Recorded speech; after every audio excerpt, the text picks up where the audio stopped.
Julian, you are up. That happened so fast. This is our fabulous new student rep to the board, Julie. Tonight she's going to introduce herself and tell us a little bit about what she does in school, and we'll do the same around the table. To welcome you, why don't we start? So welcome, Beth. Do you want to introduce yourself first? Sure. I'm Beth Thomas. Been on the board for longer than I can count, and have two kids that have both graduated from the district. Hi, I'm Jen Schneider. I've been on the board for a couple of terms now. I have two daughters that graduated from the district, and I have 6 nieces and nephews currently in the district. You might win. You win. Hi, I'm Jenny Tesdorf. This is my first term on the board. I have a daughter who graduated 2 years ago from the academy, and I think you're on Stugo with my younger daughter. John, we talked a minute ago. What brother was it? Aaron went to school with Johnny and with your daughter and with your daughter, so this whole family here. We all have the same age kids, so welcome. I'm Jeannie Grimm, and I think I was on the board before you were born.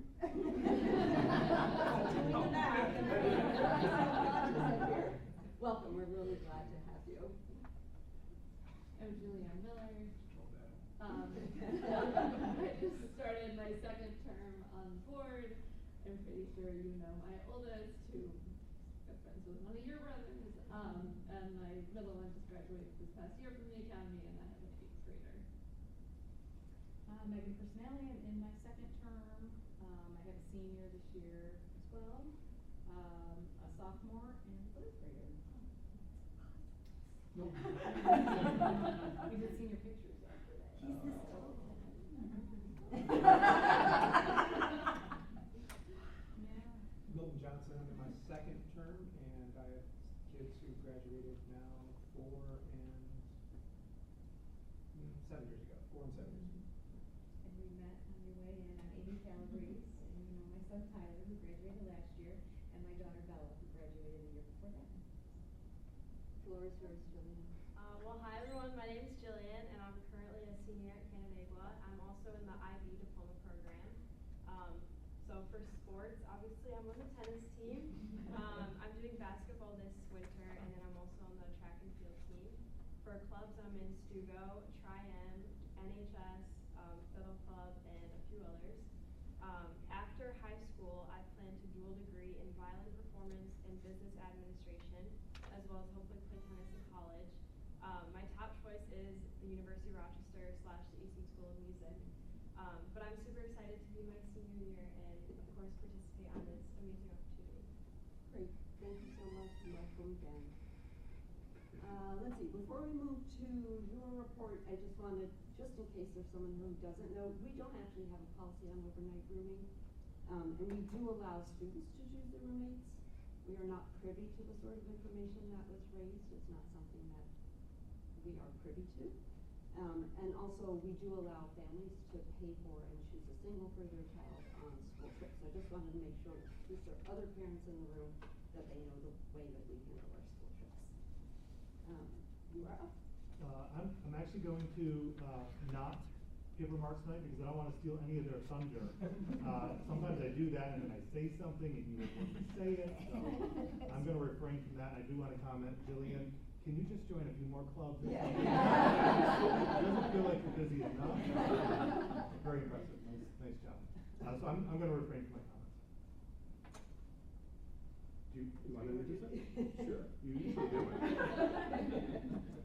Good evening, everyone. As Mr. Farr put up this for us, we're going to hear some comments from our building leaders as well as a couple of our directors about the opening of schools. So we're going to hear some information about things like numbers of students, some of the activities that have occurred, and just to give us a kind of sense of how the first week of school has gone now that we're entering our first full week. So I'd like to invite then, I guess, Mrs. Bonadonna up to the podium to talk to us about the primary school. Hello, everyone. I'll give a little update for the primary school. As far as enrollment, we have 4 sections of UPK in the primary school. They're full day sections at 16 per class. so it's 64 students. We have 15 students at FLCC, 30 students at Happiness House, 18 students at Carolot, and we have 16 students at Our Children's Place. For kindergarten this year, we have a total of 220 students. Last year, we were at 210. We have 12 sections. One of those sections is a transitional kindergarten section with 15 students. The average class size for kindergarten this year is 17 to 18. We have 3 grade classrooms, and two of which are actually at 50% of students classified right now, and the other one, we have one opening left. So we're getting close to that marker, and we have a lot of students with related service needs this year, higher than typical.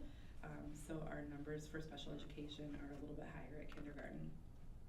For first grade, we have a total of 197 students. Last year we were at 203. First grade class sizes are 18 to 19. We have 11 sections and 2 ICTs. At second grade, we have a total of 192. Last year we were at 200.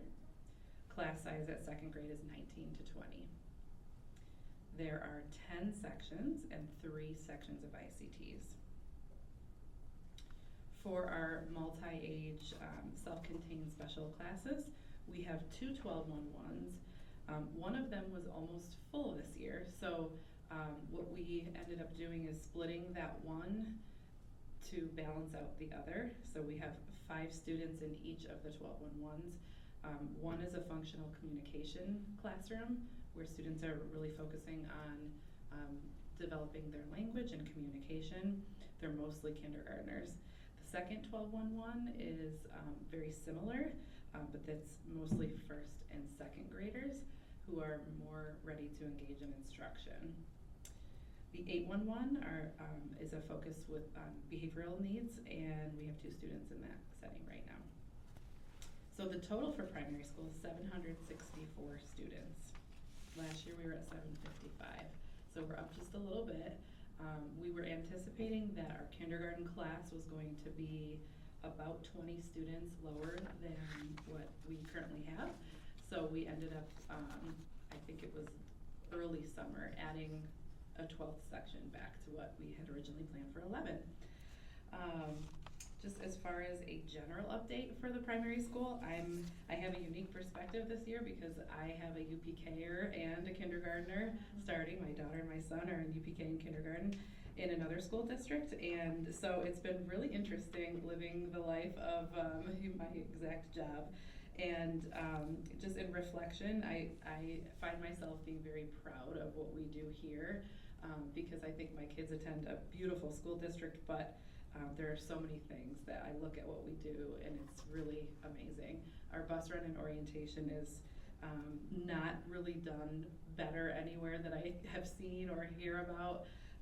It's just such a nice tradition, and it's a larger volume, and Seth and his team, I don't know how they manage that before school even starts, but it's seamless, and our kids and our families really love it.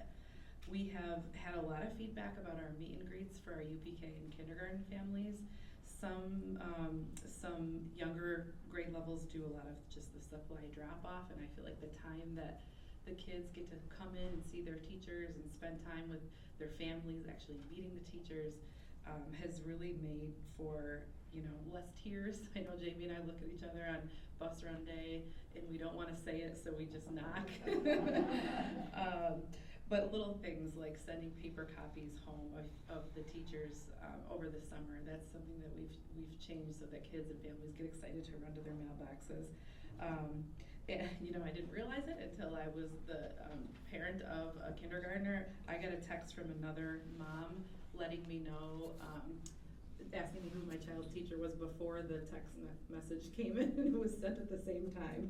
So it's real, everybody wants to know what's going on, and I feel like we spend a lot of time being really thoughtful about those plans for families, and it's been nice to see that families really appreciate that. We had our popsicles with principals over the summer, which is an opportunity for kindergartners to come and just play and meet some of the kids who are gonna be in their class and meet Mrs. Reynolds and myself. And so these extra opportunities to be at school before the first day has really helped to make, school less scary and more exciting. That's my update for the primary school. Any questions? Thank you. All right, thanks. Hi everyone. I have an update for the elementary school. And before I start, I just want to say, I know Emily already said this a little bit, but I want to really thank Mike and his crew. The building looks amazing, and I really don't want to steal Rachel's thunder when she gets up and talks about the CACC, because I know that there was so much work that happened there. And Seth, the bus run has been fantastic. I know Seth was really hoping Friday it would have gone better, and I don't want to steal your thunder when you get up and talk about it, but I think it was awesome, and I think everyone was anticipating even longer wait times, and we weren't really sure with that closure at North Road. So this year at the elementary school, we have exactly 700 students, except for 2 hours ago, we just got a new student, so we are at 701. I'll start at 5th grade. We have 251 students. There's 11 sections and approximately 22 students in a class. At 4th grade, 245 students, 11 sections, and approximately 22 students per class. And then at 3rd grade, that's our smallest crew that we have, and that I've seen in a long time. We have 204 students, 10 sections, and 20 students per class. So historically at the elementary school in 2023, we had 720 students.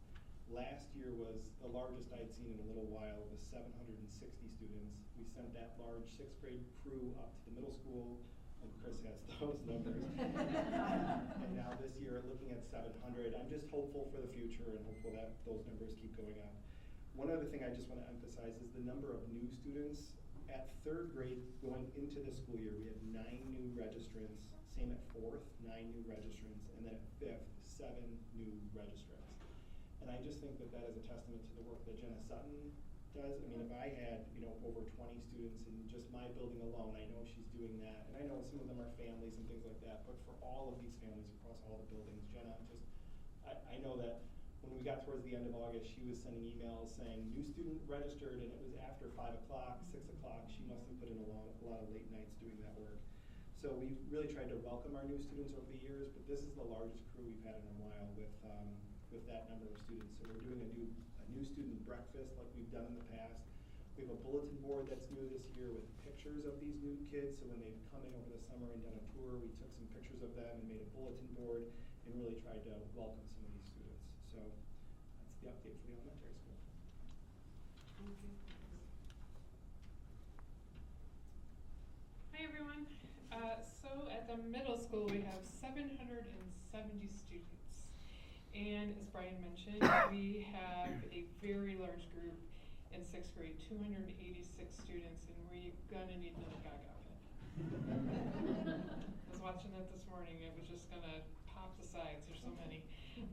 It is astounding to see how a large group like that looks in the cafeteria lines, in the hallway, coming in from recess, when the line just doesn't seem like it's ever gonna end. It's surprising. In 7th grade, we have 226, and in 8th grade, we have 258. Our 8th graders are very excited to go on the Washington, D.C. trip in May, where we've got quite a bit happening with registration and fundraising. All of our students are working on Student University. So that is 5 lessons that are happening in advisory that are all about how to organize your bag, how to get your agenda all set up, how to make sure that you have your plan in place for the morning when you come to school. We have 10 different expectations, and we're dividing that up into the 5 days so they can focus on those in a 30-minute lesson in their advisory. It is our hope that as we front load that and use the time at the beginning, that we're going to see students that are able to process through some of the many things they have to do throughout their day to be prepared and be successful. That's the middle school. Great. Thank you.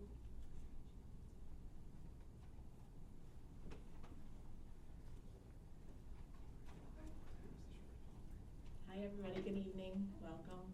Welcome. You're welcoming me. Sorry. It's been a long day. I was up really late last night. And we all know why. We had an excellent start at the Academy this year. I know that there was a lot of hesitation and worry about this new internet-enabled device policy, especially at the Academy. But it's gone smoothly, right, Jillian? She puts her phone in her locker every day. She's on time. I know she is. But it's gone really well. I'm gonna knock on wood that it's not just the honeymoon, and that the students are just gonna do it every day and not get in trouble. So, like, for example, today we only had 4 phones. 4. That's great. So, you know, things are going well. We're looking at it as an opportunity, not what you're taking away, but what are we gaining? We're gaining an opportunity to connect with each other more. And I'm gonna roll out a fun staff challenge tomorrow at the faculty meeting to try and connect that more with students and staff. It'll be exciting, it's fun. So, right now in the Academy there are 957 students. That's, wow, way down. Our ninth graders, the ninth grade class is at 232. Our 10th grade class is at 235. The 11th grade class is at 226. And the seniors are at 251. So, you know, as the enrollment decline happens, we're feeling it for sure at the Academy, but we're managing it, and the classes are buzzing and full and ready to go. I just wanted to share just one other little story, and they're gonna say, why is she telling stories? They're like, don't tell stories. I'm gonna tell a little story. So I've, like, with the faculty and the students this year, we're having a theme about grit, like having grit, like how can we persevere through challenging times? Like, I don't have my phone, how do I persevere? So we're gonna using this grit, and I called up Sean McDermott, and I said, I need you to give a demonstration about grit for the Canandaigua Academy. We just started this new school year. He understood the assignment. We won last night. Any questions?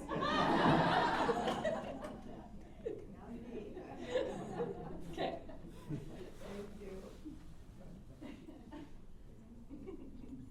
All right, she should have let me know first. Okay, let's talk about CACC. So we have a total of 48 students. We have 10 in 8th grade, 9 in 9th grade, 10 in 10th grade, 10 in 11th grade, and 9 in 12th grade. All of them are Canandaigua students, although, again, we are always open to talking to other districts should they reach out and be appropriate for our program. Yeah, I guess sort of the big takeaway is for CACC is the work that Mike and his crew have done on the CACC. If you guys were here last year, you remember I talked about half of the building. Mike talked about half the building. I just was like, yeah, half the building. So the other half of the building, has been worked on. I know it went right to the end. And there's still, you know, so they're still working on it, but it looks great. One of the things that we've kind of gained as a building is a room where we do like art, and we can do some of our art supplies. And again, we're, you know, a hands-on experiential learning. So having a place to sort of explore that is, instead of the science room when it's not being used, has been wonderful.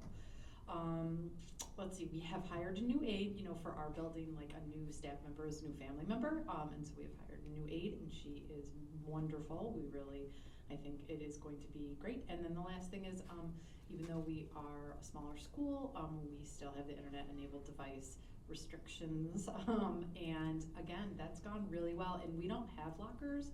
We have lock boxes that Jamie kindly dropped off, and it's just a little different. We can't just send the kids to their lockers. Like, we've had to kind of work that out. But it's, again, knock on wood, it seems to be going super well. So that's all I have. Rachel, Yeah. just so you know, Yeah, I almost got out of here, didn't I? Well, you mentioned it with the lock boxes. I Yeah. think what they're doing is, in first period, they're putting them in the lock boxes in the classroom. Yeah, And so- they all go to Heather's. Go ahead. Yeah, sorry, so yes, and it, you know, we weren't really sure, like Heather's like, what do I do with them? So I said, Marissa, what do I do with them? She's like, whatever you want to do with them, figure it out. So what we have landed on right now is they're all in their first period classes. The kids bring them and put them in the lock boxes, and then either an aide gets them or Heather goes and gets them. They're kept in her office.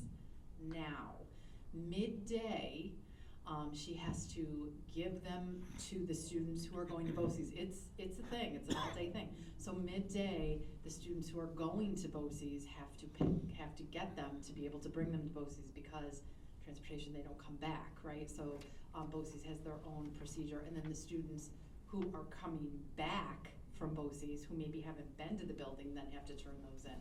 And then at the end of the day, we have 2 aides who then go and take them from Heather's office and take them back into the middle. And then as the kids are leaving, they're being handed out. Thank you. I just wanted to say, because it's a lot of work. This is a New York State law, but there's a lot of work on the staff. It is a management, and Heather and I have kind of talked about, is there another way, right? Like, can the kids put them in there? But either way, they're gonna have to be locked up. We haven't landed on anything yet, but for right now, they're handing them in. I saw some kids drawing today. Kind of like Emily, so I have a senior, right? Like, you're living the life. I'm also living the life. In the summer, I taught he and some of his friends to play euchre. And so because we were on a vacation, we were at Cape Cod together, and they are like, yes, this is what we're gonna do at lunch now. Like, so now like 20 kids are playing euchre, and that's like the big thing. So thank you. So every year I come up here and I basically say the same thing, that by the time we hit today, these guys are doing the hard work and my work's kind of settled a little bit. But I really thought about that today, and really I start preparing for this day in like March or April, and plan out for the summer and what we had. And we this year, we completed all the sidewalks behind the middle school, going down to Fort Hill and all up around by the gym. And then we went right into rooms 68, 70 at the middle school, the technology rooms, emptying those and having all brand new flooring, and we painted and did some duct work in there and took care of those. And then we rolled into special programs, tearing apart special programs, redoing special programs. And then we went into the CACC at the exact same time, tearing apart CACC, the other half. In between there, we were doing about 150 work tickets every couple weeks or so, trying to get those taken care of, and evaluating whatever else we needed to do to get done. And I thought to myself today, I'm like, how can I kind of compare that? And I thought, it's kind of like the Summer Olympics, where all the runners are out there on the track and they're at the starting block, and the custodians got their dusters and all their stuff on their side, and the guys got their drills on their side, and the last day of school, the gun goes off and everybody takes off and they do their thing. And then I thought to myself, it's kind of like a pregnancy in a way. Because you prepare for that for so long, and you go through all that pain and the unknown of where you're going to be, and all of a sudden this beautiful baby arrives, this beautiful life comes to you. And when you step back and you look at these projects that are finished, it's almost like that same feeling. And all that pain and all that suffering, you forget about. And you jump right in and you say things like, oh, wait till next year, it's going to be pretty easy. So it's kind of like that, to be honest with you. It's kind of crazy. So, Canada was an awesome place. It's amazing. And what all of you do here is just absolutely amazing. I mean, all of you. Allowing us to really do what we do here and how we work it and what we do. And, the educational process never stops. And every single day, I'm learning. Like, I learn something every single day. And if you talk to my kids, they'd be like, we thought you knew it all. But I know, in the guys, with everything we touch and everything we do, and we learn the new environment that we're in, trying to schedule flooring and then coming back and being like, we can't meet your deadline, it's going to be a couple weeks, and you sit there and you're chewing your fingernails down to the bone trying to make sure you're ready. So it's just a great thing, and I just want to thank all of you for that, and thank everybody here for just allowing me to do what I do. And I know that at the end of the school year, I kind of try to push and pull and get stuff and move people around in spaces to try to get a jump on it, but that's just me. So it's a great thing, and I just wanna thank you for that. Mike, I got a question. Sure. I'm sorry. No. Just remind all of us, how many staff do you do this with? So to complete the actual tear out and the I have 49 employees total that work under me. That includes Josie and Bonnie that deliver the mail and secretary. But when we tear into a project over the summer, we have about 14 people. So this year I knew we were biting off quite a bit this year. I was kind of like, this is going to be a little bit of a stretch, but I'll go for it. That's just me, and I have a lot of comfort with the crew that I have. We have a lot of newbies that really don't know a whole lot about construction, and they're learning. But I do have my anchor guys, Tom Burgess, my son Connor, Billy Giles, plumber. Those are my anchor guys, and they really, really will pull through. And you'll find me a lot of times over at the job site doing some stuff and helping out and making sure that we're going to be set. And it's a cool thing. It really is. And for 14 guys to do what they do is unheard of. When we had groups of construction companies here doing what they were doing here, they weren't even completing nearly what we do. There's just no way. And that special program in the CACC is just amazing. It's just amazing. So it's just you just don't find that. Thank you. Yep. Good. Sorry. Everything went great, thanks.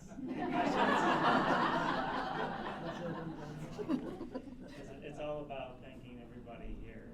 Let's start with the students, We asked to keep the traffic down, because we were concerned about the closures on the roads, and they did. The parents, we asked them to figure out a way to keep it down, and they did. The first day at the academy, I'm there in the morning, I'm standing out there with Marissa, and we're like, what's going on? There's no cars. There's nothing. Buses came in, they left, no cars. Crazy afternoon. No cars. What is going on? So, us in and out of there, we were right on time. Thank you to Chris Van Dyne. She discovered the magic, and it's called ice cream. It's the magic to get those sixth graders on the bus on time. She got them all out, and we were on schedule, and like I said, we pulled out of the academy right at 2:28, just like Marissa wanted. And we made it all to the elementary in perfect timing. The first day at the elementary was ridiculously flawless. We actually pulled out of there at, 3. Yeah, it was crazy. But we didn't have the UP carriers and the kindergartners, so then we knew that the next day was going to be not good. But we had the second bus run out by 3:43. That's crazy. 3:35 is usually the special needs are pulling out about 3:35 every day. 3:43, everybody was gone. That's crazy. And that's with our little UP carriers. And that's with 2 of them refusing to get on the bus. And us standing there begging them to get on the bus. Their brothers and sisters were trying to get them on the bus, and they were like, we're not getting on it. So finally had to give up and send everybody away. But that was a good 2 or 3 minutes at least, waiting to try to get them on. So kudos to everybody who helped with their changing the bell times, changing everything that we need to change to get it to work. And the community, the parents for being willing to let me shift some of the pickups into the little community that's off of North Road there, so we didn't have to deal with that. We have 2 more closures coming up that'll be fun for us, the roundabouts, and that starts on the 15th and the 16th for the County Road 10 and Ontario Street 1, and then as soon as that one's finished, they're going to close 46 for 2 months. So that'll be fun because we have kids on both sides up right next to it. So we have to go right up on it. get it, we'll get it. Thanks to Mike, I don't know if anybody's noticed, if you've driven around, but we have, the start of a new parking pad for our electric buses. So he's actually broken ground, they're making huge headway. You do have the chargers already, so they're gonna be put up on the walls, and as soon as those buses roll in, we'll be able to plug them in and go. Of course, we don't know when that's gonna be. Probably not till April or whenever, but maybe we'll get them in the wintertime, we'll see. And then the last part, a thank you to the community for the Stop Finder,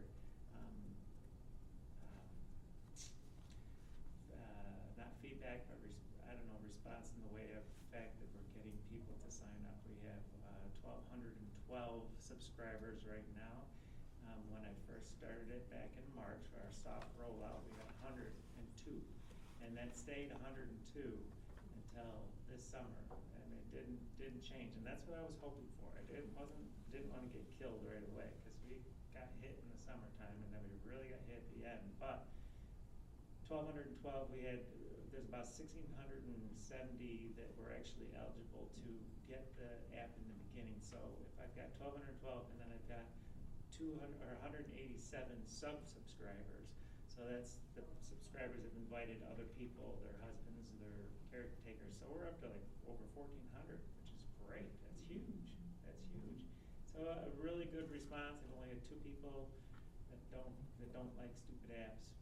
Other than that, they've been pretty lenient with us while we're trying to lick our wounds and try to figure it all out, because it's a learning process for us all. Every day I'm learning something new, and the drivers have to learn how to make everything work. So appreciate everything that everybody's doing for us. So thank you very much.